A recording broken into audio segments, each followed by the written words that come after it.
पीछे लॉजिक क्या है? लॉजिक साइंटिफिक लॉजिक है। हमारा जो सनातन धर्म है, जो शास्त्र हैं, वो क्या, क्यों और कैसे, इन तीनों का जवाब देते हैं। सामाजिक धरातल पर, वैज्ञानिक धरातल पर और आध्यात्मिक धरातल पर, तीनों कसौटी से कसे हुए। और जब वो कसौटी से कसे हुए हमारे सूत्र जब किसी संत सदगुरु के माध्यम से हमें मिलते हैं, तो सारा दूध का दूध और पानी का पानी हो जाता है। सत्संग इसलिए आवश्यक है। मैंने पिछली बार बताया था कि संत और साधु की क्या परिभाषा हो सकती है। किसी ने संसार छोड़ दिया, त्याग कर दिया, वैराग्य हो गया, तो वैराग्य अगर हुआ है तो निश्चित तौर से उसको फिर कुछ और चाहिए, क्योंकि केवल वैराग्य से काम नहीं चलेगा। वैराग्य हो गया, अब क्या चाहिए? तो रामचरितमानस पढ़िए, गुरु बिन होए के ज्ञान। ठीक है भैया, दुनिया जानती है कि गुरु के बिना ज्ञान नहीं होता।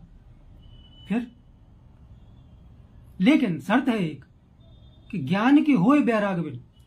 शिक्षक कितना ही अच्छा हो, पीएचडी हो, डीलिट हो, गोल्ड मेडलिस्ट हो, लेकिन अगर जो है छात्र की और शिष्य की इच्छा नहीं है, फिर क्या करेगा? तो क्या गुरु खराब है या शिष्य खराब है?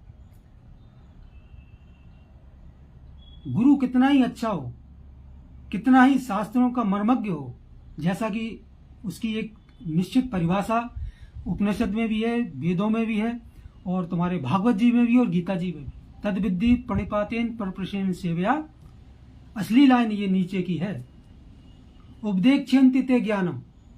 वे तुम्हें ज्ञान का उपदेश करेंगे। किस ज्ञान का उपयोग करेंगे? संसार क्या है, तुम्हारा मन संसार में क्यों लगता है, इसका कारण ये है। संसार खराब नहीं है, संसार भगवान ने बनाया है, भगवान आनंद स्वरूप है, इसलिए संसार भी आनंद स्वरूप है। लेकिन हम अशांति दुख भोग रहे हैं हमारे अज्ञान के कारण। तो ये सारी चीजें जब गुरु बताते, उपदेक्षन्ति ते ज्ञानम, ज्ञानिना, जिन्हें शास्त्र वेद उपनिषद का ज्ञान है, तत्व दर्शना, जिन्होंने भजन साधना के माध्यम से उस तत्व का अनुभव कर लिया है, ऐसे संत।